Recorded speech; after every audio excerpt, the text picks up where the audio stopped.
Hello, everybody. Ava Solora here, bringing you another cosplayer interview. I'm bringing a good special guest to another interview as well. Introducing. Hello, everyone. My name is Ryan Kappes. I am a Minnesota cosplayer, and I'm happy to be here. And I'm glad that you actually came. I was wondering if the Minnesota group would actually allow it, and I was like, no, this is to actually help, get cosplayers out there. There's no gain for me for this because most groups are like, no advertising, big no. And I'm like, I gotta respect the rules, but I'll explain why to most of those groups. It's like, this is purely to help everybody out, and most groups are now seeing like, oh, you're not lying, and I'm like, no, no, I'm not. There's no gimmick here. There's no I'm trying to sell you something. It's purely, hey, how you doing?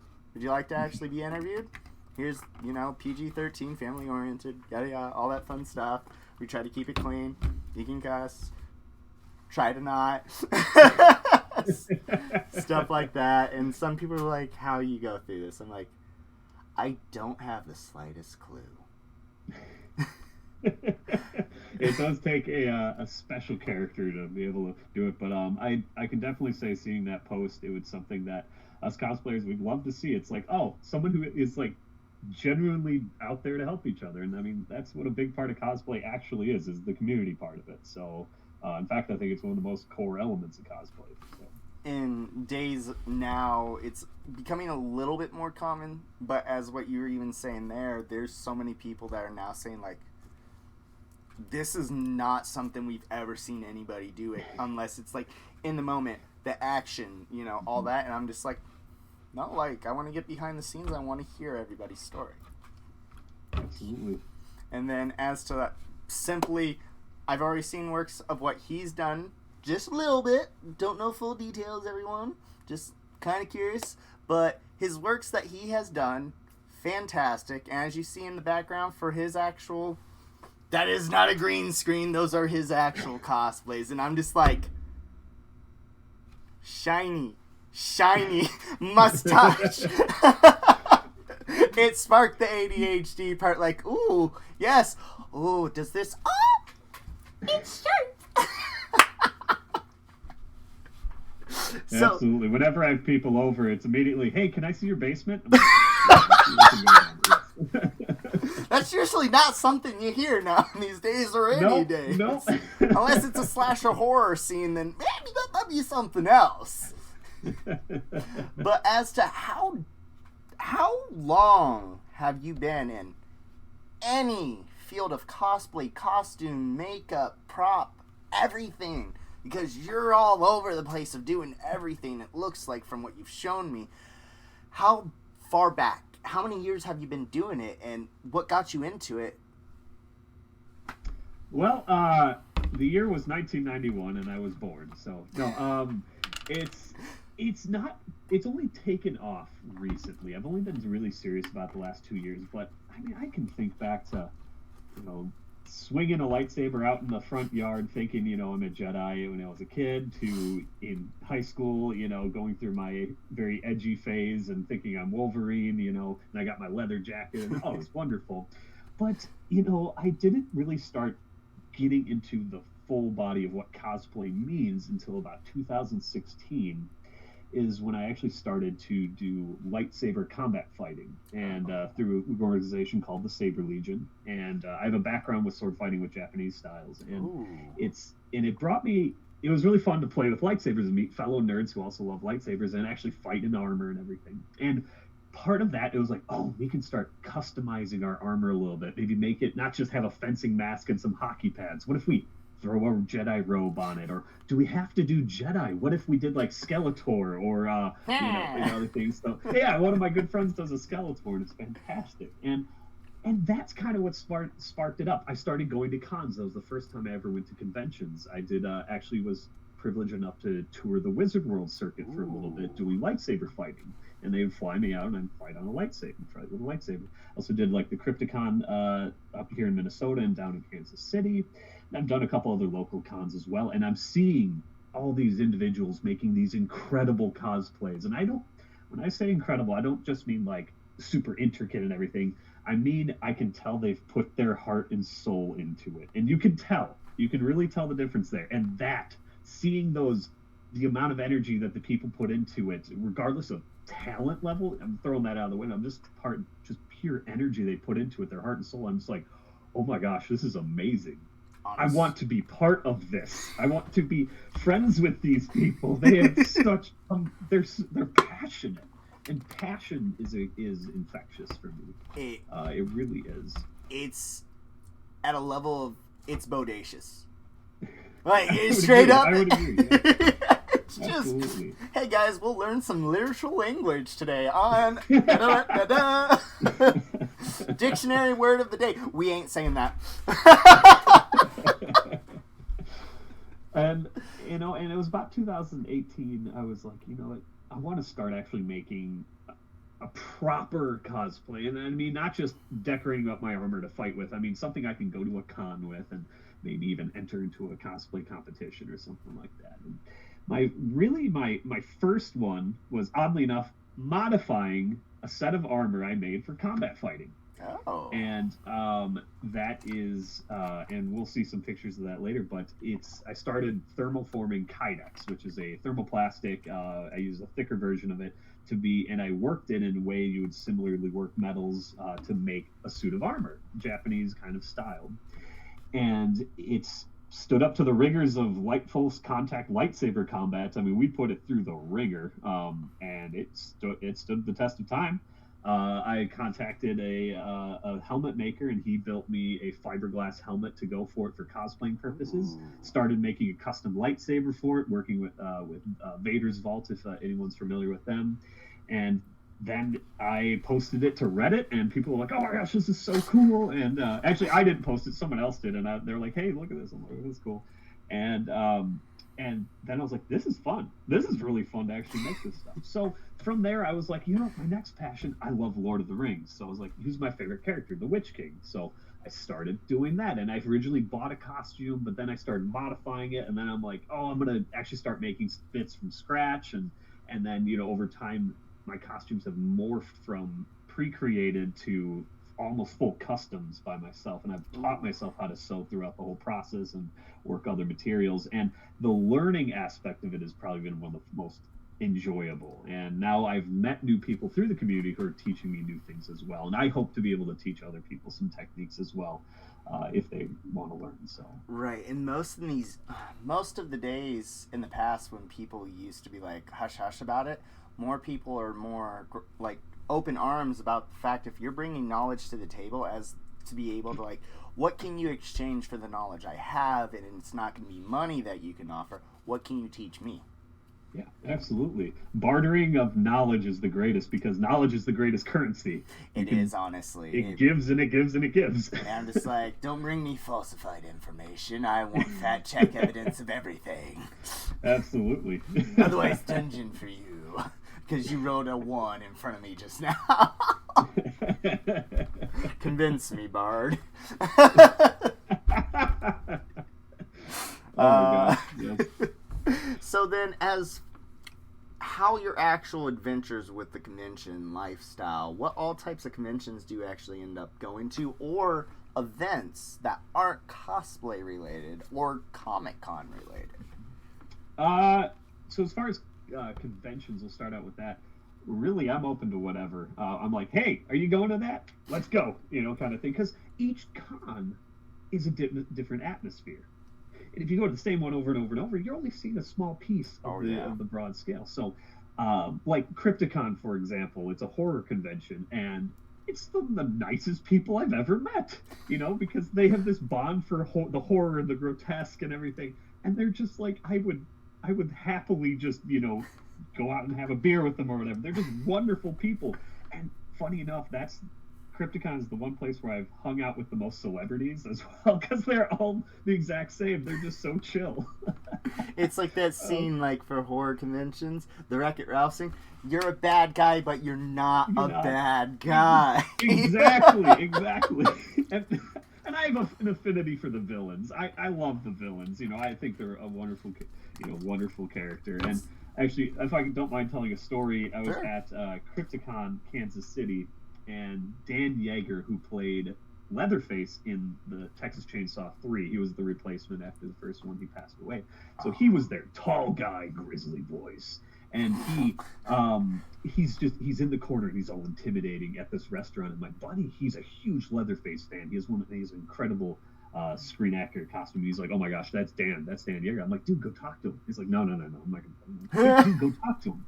And I'm like, listen, I'm gonna go talk to him. I found out through Facebook he liked cigars. I just happened to bring some, so I was like, hey Dan, do you want to have a cigar with us?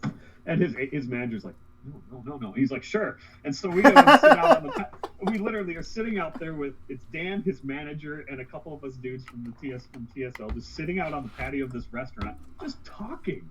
It was just us, no one else. And it was so memorable because at these cons, everyone's so friendly and everyone's so welcoming, and you just don't see that outside of this. I shouldn't say you don't see that outside community, but it's harder. One of the most amazing. It is. So those Crypticon. The Wizard World circuit was kind of more like more generalized. That's kind of, you have elements from everything, and it's more merchandise focused and everything because it's bigger and everything. But it was cool to see a big con. That was my first. Wizard World Chicago was the biggest convention I've been to, and it was huge, it was massive. And that was the first time actually meeting a cast member from Lord of the Rings. I met Billy Boyd, who played Pippin. And if you couldn't tell from behind you, I love Lord of the Rings. So but then you also have, I went to my first anime convention last year, which is Anime Fusion, and it was a small con, and it was awesome. It was a small con, completely different atmosphere. It was a lot more playful. It was, it had a lot more just kind of like fun wittiness to it. It had, the after party stuff was really energetic, but it's hard to put into words, but it was kind of a completely different feel itself.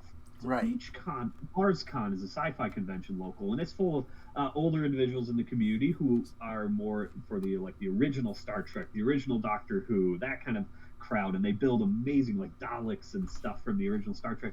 And to be part of that community, it's another view. It's all these are windows, and so that's why I love going to any types of convention, because it's like, what am I going to learn here? Who am I going to meet here? Right. And I think that's really fun. As far as other events, I like doing. I haven't done many, but I do some parades, especially Halloween parades. I've done a couple photo shoots, at the Mall of America for raising awareness through the Minnesota Costumers for a Cause. So we've done some charity meet and greet stuff, and I haven't done as many as I'd like, but I'd like to do more of that. And honestly, if someone's like, hey, one time I wore a costume because someone was bringing their dog to Disney, and they wanted to desensitize their dog to non-human looking creatures. So of course I'm dressed as a Nazgul, and the dog was freaking out at first, but then I kept giving it food, and then you couldn't separate me and the dog. It was amazing. So I'm like, if you need me, I'll be there, sort of thing. That's something you don't really hear anybody trying to do, honestly. Trying to desensitize my dog to not attack non-human things. What? Well, we have to do that at some of our larger photo shoots. We do some Viking-themed photo shoots, and to not spook the horses, to get them used to people in costume. We'd have them I'd get in costume and then feed the horses apples, or we'd have the drone flying around and slowly bring. It's all about that desensitization. Right. So they're just oh hey, it's the nerd, got it. Exactly. So I thought they were going to be terrified of me as one of the Nazgul, but it turned out when I was at this one of my first one with a bunch of horses, there was 8 horses there, and they just walked up and stuck their face right into my hood. They'd be more like, what are you? Because their feed bags of hay on the side of the truck were black bags. So I'm wearing these black robes, and they're like, oh, hey, it's food. And so I got absolutely slobbered in the face by horses. So oh, what are you doing? Stop it! I'm not supposed to feel love. Yeah, exactly. I'm evil. Bad horsey down. So as to some of the actual more fantastic memories that you have from other type of conventions, what other type of experiences that you've had with more the charity stuff and leading up to, outside of work type help? Sure. I haven't done as much as I want to. I'll be honest. I'm a full-time student and I also work and all that, so I don't get out as much as I want. However, I'm the groups that I am a part of, like the Minnesota Costumers for a Cause or Minnesota Force. There's also the Minnesota Superhero group, and I can't remember the name of it right now. Seeing what they do is incredible, and I want to become more part of that. So I've done a couple things. I've helped open like a toy store before, just showing up in costume. Oh boy! But going out and I want to do what they do, and they go to like hospitals and everything. And one downside on my side is all I have are evil. I mostly just have evil costumes, and that's not the greatest thing to show up in a hospital. Think of your Nazgul with Black Hand from DC Comics. Sup? Yeah, exactly. Or so, Reaper from Overwatch.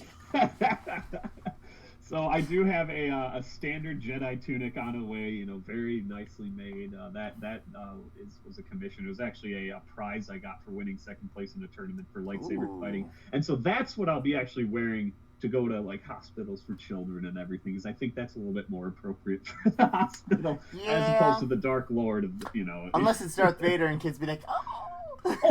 That's completely different. But I'm not cool enough to have a Darth Vader. So. Oh no. But all right, yeah. Let's go ahead and move on to the photo part of the actual stuff that you've sent, so people can see the awesome works here. And we're starting off with, is it gonna? Okay, good. It's not glitching out. I was like, no.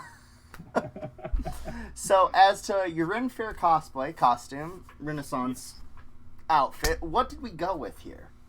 So, and I'm not looking at the screen right now, so I'm just going to assume you're looking at the white and blue, yes, a very regal looking one. So, this one's a very niche community will know who this is. So, this is Ecthelion of the Fountain, who is a elf from the Lord of the Rings universe, from Tolkien's universe. And Ecthelion, if you're not, he is from the First Age. So Lord of the Rings actually takes place in the Third Age, the story of the trilogy. In the First Age, we have these great battles, and there's one particular called the Fall of Gondolin. Gondolin was this immaculate city of the elves, and Morgoth, who was the big baddie, found out about this city and sacked it. And he sent his Balrogs in there and his dragons and burned the city basically to the ground. And Ecthelion, in particular, he was one of the most amazing elves. He personally took on the Lord of the Balrogs, and if you're not familiar with what a Balrog is, remember the scene with Gandalf, you shall not pass, the big fire demon, that's a Balrog. And that was a small one.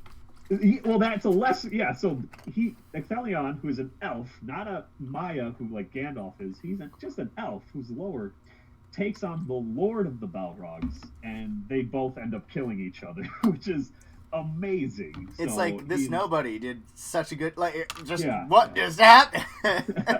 and his story I just thought was so cool. Him and Glorfindel, another Tolkien character, are two amazing elves. Some of the best combatants in all of Tolkien's work. And so that's what this costume is here. That's the most recent one that I made. I made it and finished that for Renfest 2021.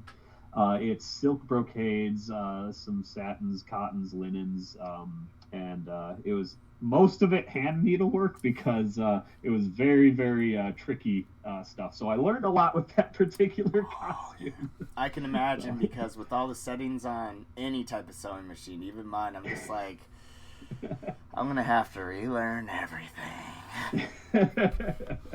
So, and this particular one, I started it actually 2 years ago, and I just made the outer robe, just the blue. You can see kind of the blue on there, and I made that, and then I moved, put it in a box, and put it away, and I never touched it again until like June of 2020 or 2021, and I was like, okay, I want to finish this. So, I spent many an hour and several seasons of The Lord of the Rings. No. Why can't I think of the name right Game now? Of Thrones? We have Dean and Supernatural. Supernatural. As soon as you said Dean, I was like, yeah. I'm having a brain fart. That's okay. So many seasons of Supernatural later, we finished it. So. Fun fact of Supernatural: I worked at Buffalo Wild Wings for so many years, about 8 years. And with that, I'd clean, the front area where all the TVs are on. Supernatural in that time would have played 2 episodes, or at least one, and Charmed would also be playing. I watched both Supernatural and Charmed for the most part of all of the series without subtitles, without sound, and I know what's going on. That shows you a quality program when you don't have to even listen to it to know what's going on. That's the show don't tell, Right? It's like, man, I know like what they're talking about, but I don't know any of the characters. But then I research, and it's like, oh, wow. And then we got your Lich King sitting in the chair. Witch King or Lich King? That would be Witch King. This is from Lord of the Rings. The Lich King would be from World of Warcraft. And okay. So this is the Witch King of Angmar, the leader of the 9 Nazgul, and he is over there in the corner. You can see him right there. And he is the crown jewel of my Lord of the Rings collection. And if you can't tell, it goes all the way around my house, my basement. So that costume there is actually a collaboration of several artists and myself. We wanted to try and make the most screen-accurate prop possible Witch King costume. And so we actually got fabric samples from Weta Workshop for the fabrics they used for just a couple of them. I wasn't able to source all of them, and we sourced the fabrics to make the costume, and it's about 50 yards of fabric of silk noil, cotton, linen, layered in different weights, cut in different ways. It's a very hot costume to wear. And it's actually, you can't tell, but underneath of all those robes is a full suit of armor as well. So it's about 35, 40 pounds of armor on that. Go to the gym in that and let's see people freak out. And you're just running on the treadmill. But the thing is with armor, if it's fitted properly, you don't feel the weight because it doesn't like hang on you or anything. It's fitted, so it's comfortable, and that's why knights are not what you picture in the in movies where they're slow and lumbering. They were athletes. Oh yeah, and they had to be. You had to be an athlete to be able to fight in something like that. So yeah. They're not Monty Python. No, that's like when they first start, where they don't really No, like if properly trained, somebody in a knight outfit will come at you, boom, just take it out. Absolutely, yeah. Ever watch Armored Combat League? Yes. That's more like what it's like. So. At a LARP event where it was pretty, like hard on, like hit, you could actually hit each other pretty hard. There was a video I saw of a guy saying, "Come at me, tiny man, and I'll make you eat grass." And he's like, "Run!" And just boom with his shield. Guy knocked out. I was like, you could just feel the impact through that video. It was just like, oh. So that's how it was. Yeah. And it's insane. And then it's very true though. So that particular picture there. It was a joke picture just done because another fellow Nazguler and I were like, it'd be really funny if we did like in suits, just like our business profile after the fall of Sauron, why not, So that's where that particular picture came from. It was, probably enjoying a nice glass of cognac. It literally would be like, what brings you in today? Oh, this guy again. No, exactly. And then we got you with the buddy next to you in like a parade fenced off area in the street. Yes. So, and that I'm assuming is my other Witch King costume, and next to me is a dude with big horns on. Yes. So, that was at the Anoka County in Minnesota, the Anoka County Halloween Parade, and Anoka is known unofficially as the Halloween capital of the world, and it was quite a big event. I mean, thousands and thousands of people show up for this parade. It is massive. I believe it. And yeah, it is massive. And I was invited by the Minnesota Costumers for a Cause to come out, and we're starting up a Lord of the Rings branch of that. So that particular individual is the person getting it all put together. His name is Eric, and he was in his Kamul. Now, Kamul is the second in command of the Nazgul. and the armor that he was wearing is based off of Peter Jackson's interpretation for the Hobbit movies. So when you see the Hobbit, so we were 2 of the 9 right there, just strutting about. Oh, it was really fun. Yeah, that was just some random person took that picture, and I found it online or whatever. I'm like, I've seen that picture too from the past. I'm just like, that's really cool. Yeah, I was like, yeah. So I took that, and yeah, that was a really fun event. It was nice and cool out, so wearing all the layers were great. The kids, oh my gosh, I did not know how many kids would love to see that, and they're like, Witch King, and everything. And it's so surprised to hear that they know what it is. I know. It was the parents who didn't, and that blew me away. They're just like, oh, it's Sauron. I'm like, this must be what Kylo Ren cosplayers feel like whenever they get called Darth Vader. Oh, no.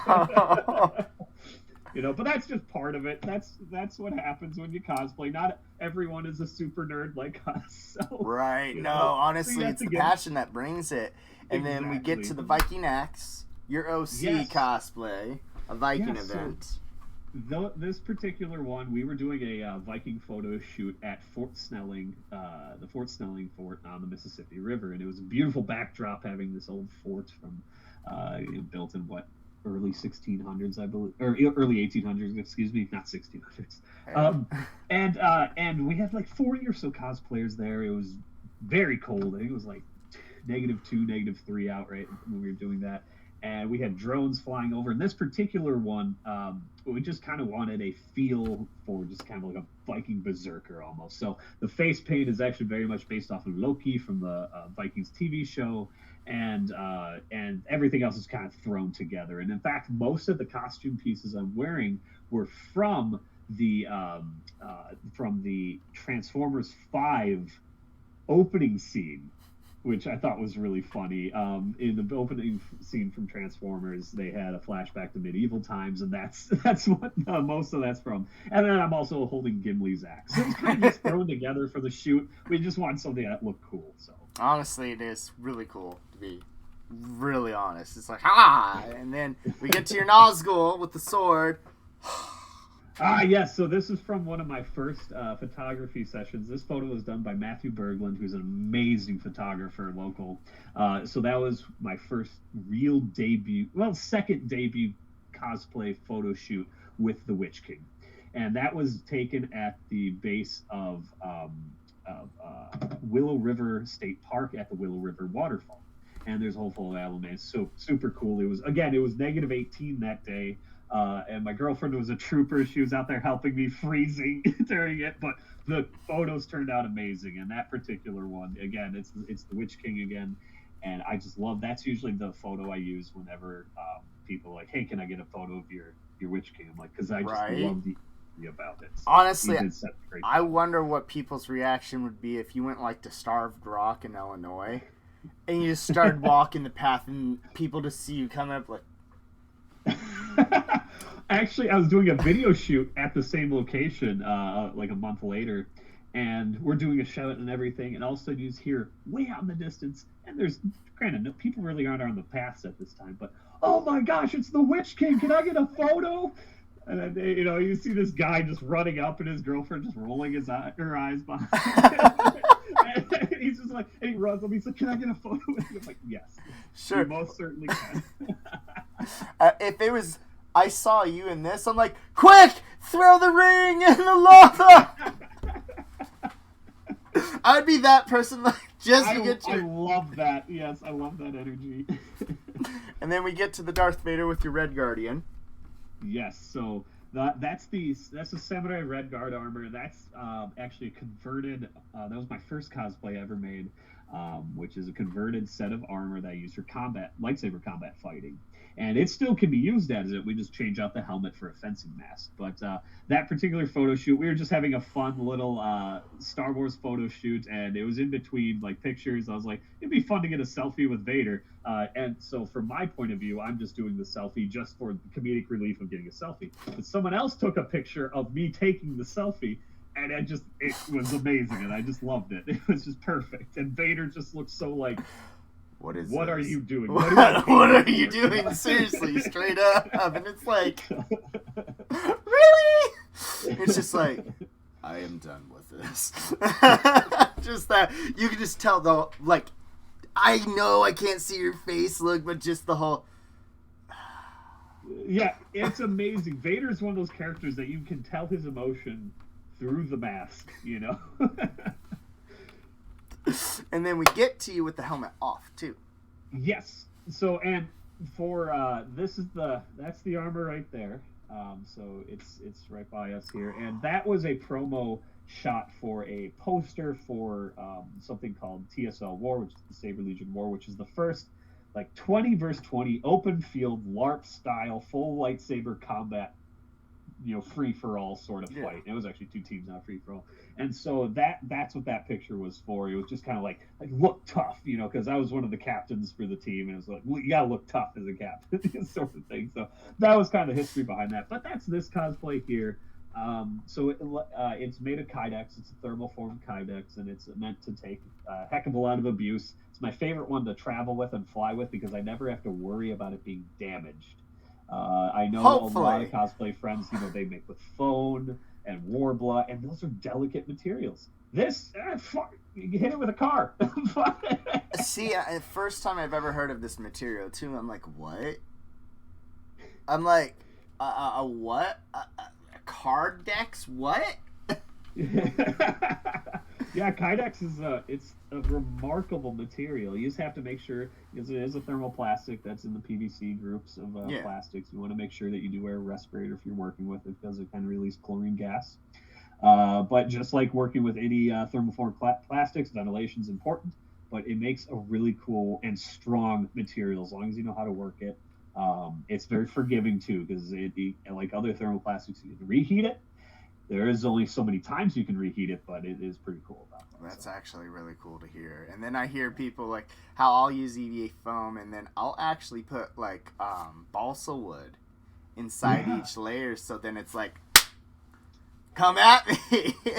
It's impressive what people will make and their creativity with it. Like I'm just looking at like this brute force. What can I throw? What's going to be easy to replace a piece for? Boom, Kydex, got it. But other people, they're so meticulous. They're layering and laminar armoring it. And I'm like, oh my gosh, you spent like 8 hours per plate, didn't you? So... Yeah. Or the funniest thing that I think I've done for a shield, I took house hanger, coat hangers, right? The plastic ones, cut off each part and put them inside for a shield. And I made sure to like glue every single piece together. Then literally with that, I layered it with like, you know, just foam, just basic craft foam, where then I sewed that in, melted the ends down, and then I just put another EVA foam on both ends, and it was just, hey guys, let's try this out, and boom! I'm like, yeah, I'll do it. I try to make it me-proof. Yeah, absolutely. But at the same time, then going to junkyards sometimes, it's just what you find. It's like, hey guys, wear some gloves, wear some boots, make sure you have tetanus shots, and wear a long sleeve everything, and wear goggles, because I don't think you want stuff flying into your eyes at a dump. It's the things that you can find. Yeah, I agree. And found, what are they called? Found item cosplays. There's like a term for it. I forgot what it is, but dumpster diving? When I was at all sorts of things, yeah. And I saw one particular one at the cosplay contest at Anime Fusion, and I can't remember the character. It was super obscure, and I'm still a newbie when it comes to anime, but it was remarkable. It was completely like found parts cosplay. Every single thing, and you could not tell. This looked like something that would come from a movie set. I was like, this is incredible. But they were like, oh yeah, this came off of like a curtain rod, and this came. I found this in an Arby's backyard lot or something. I'm like, what? Like, this is incredible. Like the imagination that people have. Did you know if you take a femur bone from a cow or something just as large and you carve into it, it's really good bone armor. Like you just cut it down the middle and then you just have this nice like. Oh my gosh, well, I guess I need to go get some femurs. Oh boy. And other things I'll be taking out of context. And then we see you in the Nazgul with your waifu. pillow. Yes. Yes. The idea behind this particular one was, I was like, I think it's accessories are what make a costume. And what summarizes this the best is I saw this person in a full suit of armor at Renfest. Did anybody ask him once about his suit of armor? Absolutely not. You know what they asked him about was the fact he had two halves of a coconut and he was banging them together. So it was Monty Python. And no one cared about his costume. But it was that fact that he had these two coconuts. And that is the exact same thing with my Frodo waifu. I would have been like, looking at the Frodo, I'm like, why? What? And that the why is because that's why I did it. It's like, why would you do that? I'm like, why not? It's perfect, and it's specifically done for anime conventions. I'm not going to cosplay a Nazgul at the convention. I'm going to be a Nazgul visiting the convention. It's a very different mindset, you know. So I have my waifu pillow. I wanted like a large drink with like a silly straw, you know, and my visitor badge, and just walking around like that because that's the Nazgul visiting a convention. So if I find some way of making like some ogre or goblin looking thing, and then I put a maid suit on and went to an anime convention, and it's like kawaii. I think it should be a thing. Like it's like second level cosplay. If you cosplay and cosplay, or be like, just have like Hulk Hogan on, and just be like, here's his like, you know, beekeeper outfit. I'm like, brother, the bees. Yeah, I think that would just be so fun, you know. It's like, you know, it's in my own headcanon. They go to their own conventions, sort of thing. Right, and then we get to your shield of you being in the field with the blue shield. Yes, so this particular one, this is my take on the character Guthrum from the Vikings TV show. And by take, I literally mean that's the tunic I'm wearing was the screen-used tunic from the movie, or from the TV show. So I was like, I got a hold of it because I thought it was so cool. I never saw the show at the first, and I'm like, oh, this is so cool. So then I watched the show. I'm like, it's not historically accurate at all, but it's a fun show. And I was like, let's go forward with this. And so I built a costume around it, and I had a good friend of mine make the shield. And I really didn't do anything myself to it except just spend money and put it together. But it's a really fun one to wear. It's really durable. And my favorite thing about it, this is a professionally done screen-used costume. And when you look inside, things are taped.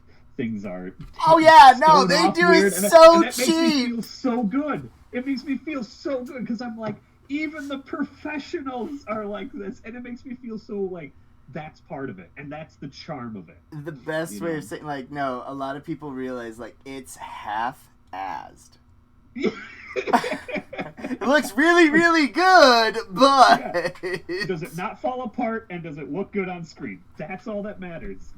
If we want it to fall apart, don't put it together. Just paper clip it together, like straight up, or hot glue it. Yeah. And then we get to your dragon scale armor of redness. So that's the most current piece that I have in the collection, and it is another screen use. This is a full suit of armor used in the movie The Great Wall. So this is a new cosplay that I'll actually be wearing for the first time, I believe, to Anime Detour in 2 weeks. So I'm going to be bringing it along, and it is so comfortable. It's so comfortable, and the reason I actually got it, and it doesn't look like it'd be that comfortable, but it is definitely made for someone who had less broad shoulders than me, but I fit in it, and that's the important thing. But the reason I got this particular piece was because I love Lord of the Rings, and Weta Workshop, the people who did the special effects and the physical effects for the Peter Jackson series, actually made the shield for this. So that is my first screen-used prop from Weta Workshop, and that's why I got it. And I was like, oh, this is so cool. And I got it at auction for pretty cheap, so I was like, heck yeah, I got to get this. So, and I'm really excited to wear that. It's a movie I don't care for the plot, but I thought was just beautiful to look at. Right. And especially and I could tell that the person who made this, it was made by this, and I forgot her name, but she's a Mexican costume designer from Mexico City, I believe, and she was flown out to China, and she did some research on them and a little bit about the culture. And her team, these were all hand assembled by her small little team, and they made over, I think, 1,000 costumes of suits of armor for the movie because they're all practical suits of armor. I believe it was around there. I could get my numbers a little wrong, but it makes sense when you see how many are on screen. And you go into this, and the detail like is incredible. Adam Savage actually did a really good video on Tested. He got a set of armor as well, and he goes through it like completely, and he tells about the materials they used. And there's materials in here that you don't ever see. They're like hybrid materials of rubberized resins and other things, and to make them durable, but also beautiful and hold their paint and everything. And when I look at, well, the reason I get some screen use props is I want to see firsthand these pieces that are made by the industry without having to look at them behind a glass case. Right. You know what I mean? So you learn a lot that way. So. I just thought of something about making an item just now because I have to get pinned real quick. Like, I'm not going that far. I see the pin on the ground. So I'm writing it down, but I don't want to discuss it on the keep it secret. Keep it secret.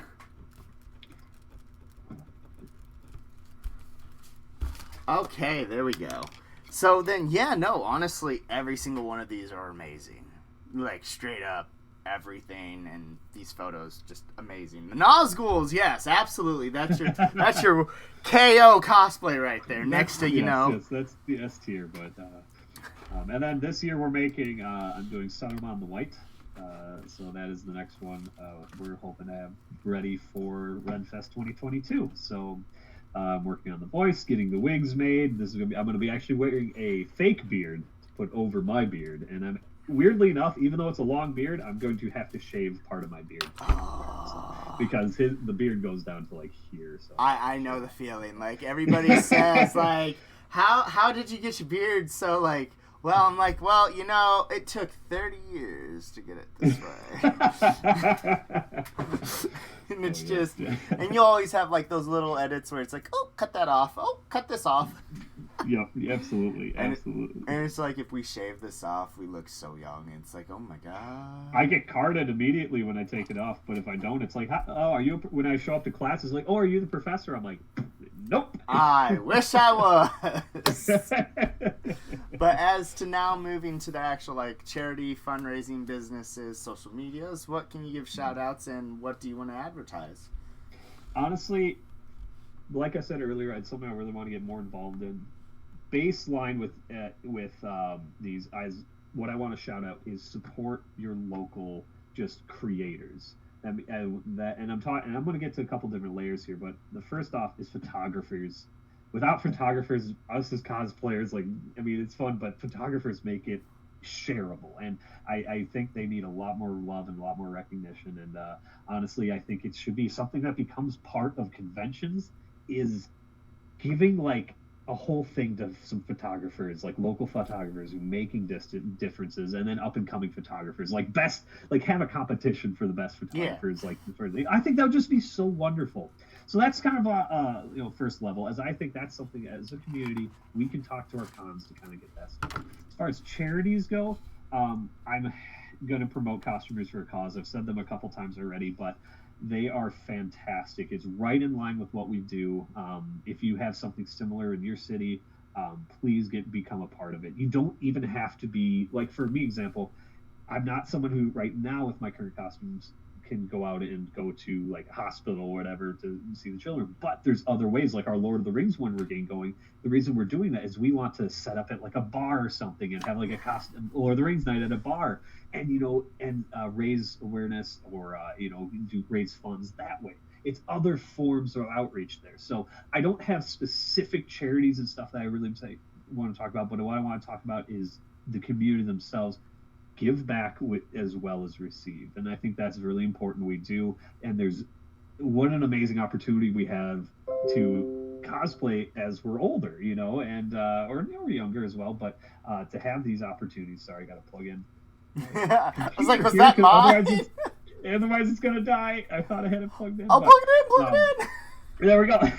But that's what I really want to shout out is look at your local things and really just see like, oh, I can get involved with this, because involvement is a form of charity that I think goes above and beyond just donating a little money here and there, and that's fine. Don't get me wrong, that's absolutely fine. But when you start getting involved, that you can start being passionate. And what I say in the beginning, passion is infectious. Then you spread it even more. So Absolutely. it's a dollar goes. It's like a dollar goes a foot, but passion goes forever. So it's you get that, and you start getting more people involved, and that's, I think, my biggest thing I want to promote. Awesome, awesome. And then your social medias, people can follow you up on. Yes, if you'd like to, it is at angmarcosplay. That's ANGMARCOSPLAY, and that is on Instagram and on Facebook. The Facebook I literally created last week, but the Instagram I've had up for quite a while. So I was like, I should probably do a Facebook too. So yeah, so it's at angmarcosplay. So yeah, thank you so much. Awesome, awesome. And other than that, everybody, thank you for tuning on in to the actual live stream. Please like, share, follow everything of both creators here, and support whatever and however you can to your local causes, as he was saying. It does mean a lot to them. It really does. It really, really does. Absolutely.